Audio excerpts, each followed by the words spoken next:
Imagine stepping into a room where every eye is drawn to you, not because of extravagant clothes or loud conversations, but because of the unshakable confidence and genuine aura you exude.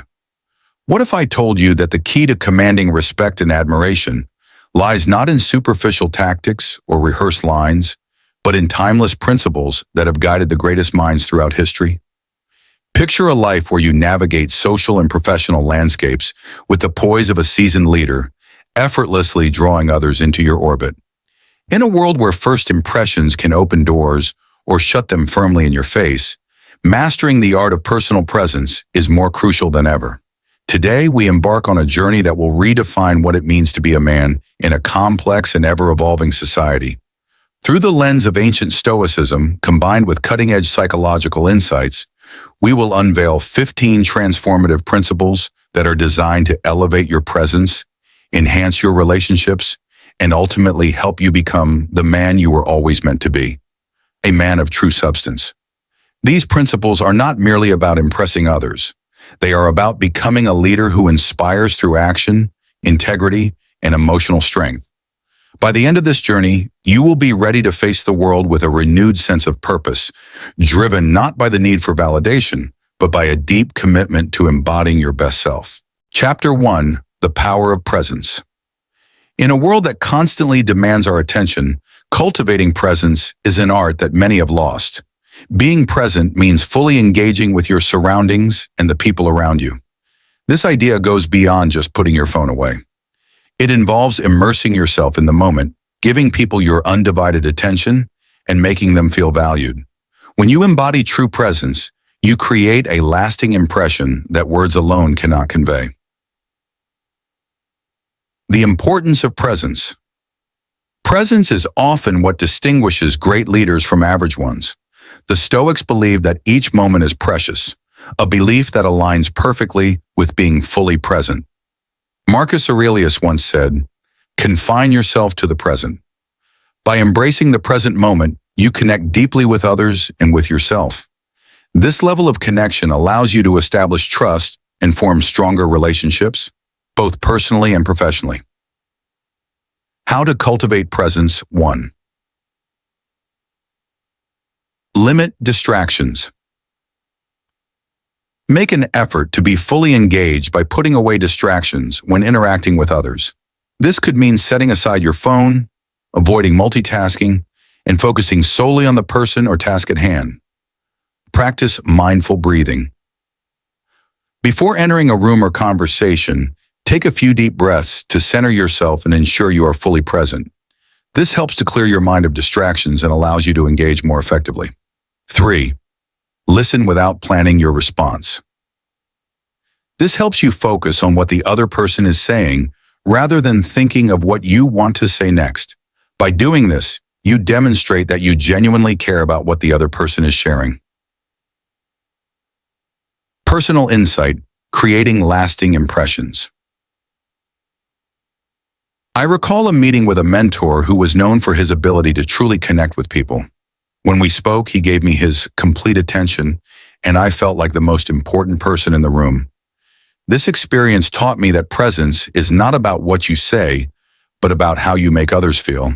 The way he listened without interruption and his focus on me during our conversation left a lasting impact that I still remember to this day.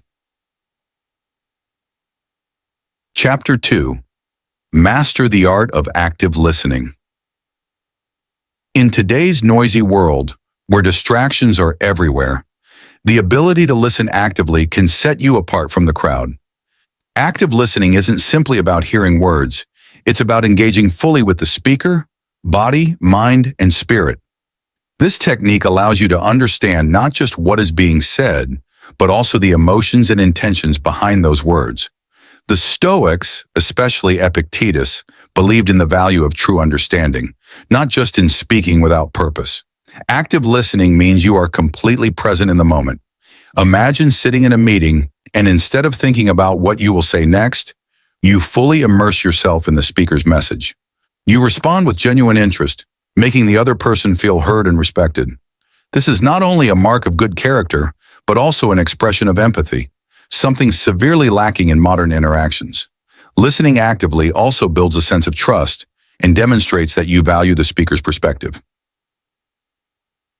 How to practice active listening. 1. Maintain eye contact. Maintaining eye contact shows that you are present and engaged in the conversation. It helps convey confidence and respect for the speaker. 2. Use nonverbal cues. Nodding, smiling, and leaning in slightly are all nonverbal cues that signal you are listening and interested in what the other person is saying. 3. Ask clarifying questions. This demonstrates that you are genuinely interested and want to understand more deeply. For example, you could say, "Can you explain a bit more about that?" Or, "How did that make you feel?" 4. Reflect back. Summarizing what the speaker has said not only confirms your understanding, but also shows that you are paying attention. It can be as simple as saying, "So, what I hear you saying is..." Personal insight, the value of listening. During a difficult conversation with a colleague, I practiced active listening. Instead of preparing my counter-arguments, I focused solely on what she was saying. I repeated back her points to ensure I understood and acknowledged her feelings. By the end of the conversation, we both felt heard, and we were able to find a solution that worked for both of us. This experience taught me that active listening is not just about understanding words, but also about connecting on an emotional level. Chapter 3. Embody confidence through posture. Your body language speaks volumes even before you utter a single word. The Stoics believed in the power of self-control, which includes how we carry ourselves physically. Marcus Aurelius, one of the most renowned Stoic philosophers, advised, "Be your own master and look at yourself objectively." How we present ourselves to the world is often a reflection of our inner state. When we stand tall and carry ourselves with dignity, we embody self-respect and confidence. The impact of posture on perception. Adopting a powerful posture not only helps you project confidence, but can also influence your internal state. Research has shown that standing tall with your shoulders back can increase testosterone levels and decrease cortisol, the stress hormone. This means that your posture can literally change how you feel about yourself and how others perceive you. The way you carry yourself tells the world how you feel about yourself. And when you project confidence, others are more likely to see you as competent and trustworthy. How to improve your posture. 1. Stand tall. Imagine a string pulling you up from the crown of your head. This mental image can help you maintain an upright posture. 2. Take up space. Avoid shrinking yourself to make others comfortable. Standing tall and allowing your body to take up space signals confidence and authority. 3. Move with intention. Every movement, whether it's walking across a room or gesturing while speaking, should be deliberate. Moving with intention reflects a sense of purpose and draws others to you. Example: a transformative experience. At a job interview, I consciously focused on my posture. I entered the room standing tall, making eye contact with the interviewers, and shaking hands firmly. Throughout the interview, I noticed how their demeanor shifted. They leaned in, listened attentively, and engaged in deeper conversations. This experience reinforced the importance of body language in projecting confidence and influencing others' perceptions. The difference was palpable. The interviewers were more engaged and responsive, and I felt a greater sense of control throughout the process. Chapter 4. Harness the power of silence. In a world that rarely shuts up, silence can be your secret weapon. The Stoics understood the significance of measured speech. Zeno of Citium, the founder of Stoicism, emphasized the importance of choosing words carefully.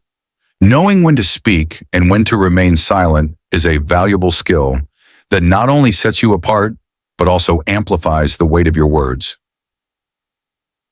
The benefits of strategic silence. Silence serves multiple purposes in conversations. It allows your words to carry more weight, gives you time to formulate thoughtful responses, and can compel others to fill the void, often revealing more than they intended. Pausing creates a sense of presence, and it demonstrates that you are in control of the situation. The Stoics believed that self-control was one of the highest virtues, and silence is a great test of this virtue. It can also be a powerful tool in negotiation, giving you the upper hand by making the other person feel the need to speak. How to use silence effectively. 1. Pause before responding. Taking a moment before replying can help you gather your thoughts and respond more thoughtfully. 2. Use silence to emphasize points. After making a significant statement, allow a moment of silence to let your words sink in. 3. Be comfortable with silence. A man who is at ease in silence projects confidence and self-assurance. Practice being comfortable with pauses in conversation. Reflection. The power of stillness. I remember a particularly tense negotiation where emotions were running high. Instead of jumping in to fill the silence, I allowed a pause to linger after each party expressed their points. This created an atmosphere of reflection, prompting my counterpart to reconsider their position. By the end of the meeting, we reached a mutual agreement that satisfied both sides, demonstrating how silence can lead to profound insights. The ability to sit comfortably in silence not only gave me an advantage in the negotiation, but also established a sense of respect and authority. Chapter 5. Show genuine interest in others. One undeniable truth is that most people are primarily interested in themselves. However, the Stoics recognize the interconnectedness of humanity. Marcus Aurelius reminded us that what brings no benefit to the hive brings none to the bee. By showing genuine interest in others, you set yourself apart from the crowd. The importance of genuine interest. When you actively engage with others and show curiosity about their lives, you foster a connection that goes beyond surface-level interactions. This makes people feel valued and appreciated. Whether you are at work, with family, or meeting new people, showing genuine interest builds bridges and breaks down barriers. It helps you understand what motivates others and how you can support them. How to show genuine interest. 1. Ask open-ended questions. Encourage others to share their experiences and passions. Questions like, "What drives you in your career?" can elicit deeper responses. 2. Remember details. Make a conscious effort to remember names, details, and past conversations. Following up on these can show that you truly care. 3. Offer sincere compliments. Acknowledge others' achievements or qualities genuinely. This can foster goodwill and encourage them to open up further. Story. Building meaningful connections. During a conference, I met a fellow attendee who was an expert in digital marketing. Instead of discussing my own background, I asked her about her journey and challenges in the field. I listened attentively as she shared her experiences, and I made sure to remember key details for future conversations. This genuine interest led to a meaningful friendship that has endured long after the event. By investing in others and making them feel valued, I was able to create a lasting and impactful connection. Chapter 6. Master the art of asking questions. Socrates was known for his method of asking probing questions that stimulated critical thinking. By mastering the art of asking questions, you position yourself as a thought leader and someone who values deep conversations. The Stoics also valued inquiry as a means to attain wisdom, and asking the right questions can help you understand others better and navigate complex situations with ease. The role of questions in communication. Effective questioning serves multiple purposes. It demonstrates your engagement, subtly guides the conversation, and helps you gather valuable insights. Good questions open doors to understanding, challenge assumptions, and create meaningful dialogue. When you ask insightful questions, you invite others to think more deeply, which elevates the quality of the conversation. Types of questions to master. 1. Open-ended questions. These invite elaborate responses and encourage deeper discussion. For example, instead of asking, "Did you like the book?" you could ask, "What did you find most compelling about the book?" 2. Clarifying questions. Use these to show you're paying attention and seeking a deeper understanding. Phrases like, "Can you elaborate on that?" can be helpful. 3. Hypothetical questions. These stimulate creative thinking and reveal underlying values. For instance, if you could change one thing about your job, what would it be? Personal reflection, the impact of inquisitiveness. In my journey through various professional settings, I've noticed that asking thoughtful questions often leads to richer discussions and stronger connections. In one memorable meeting, I asked my team a hypothetical question about a project's future direction. This sparked an innovative brainstorming session that generated several creative ideas, showcasing how effective questioning can catalyze collaboration.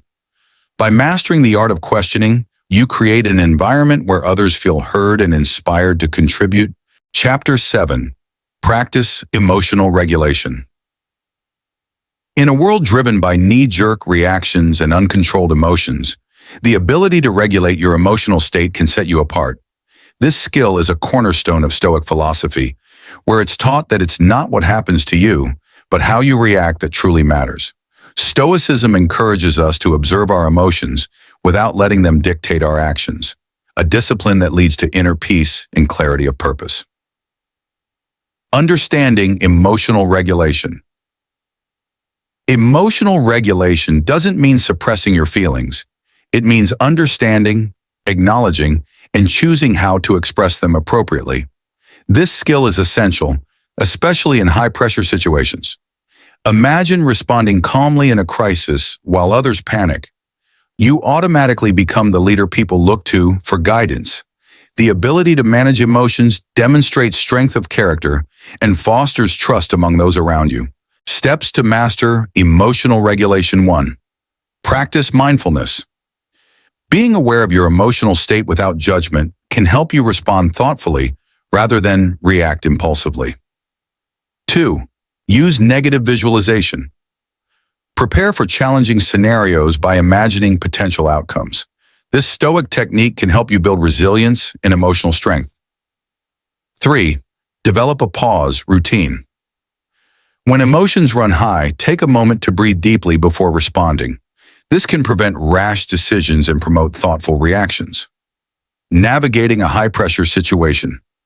In my career, I faced a critical deadline that left my team feeling stressed and anxious. By practicing mindfulness and taking a moment to assess my emotions, I was able to approach the situation calmly. I encouraged the team to take breaks and practice deep breathing, fostering a more positive environment that ultimately led to us completing the project successfully. Emotional regulation not only allowed me to lead effectively, but also set an example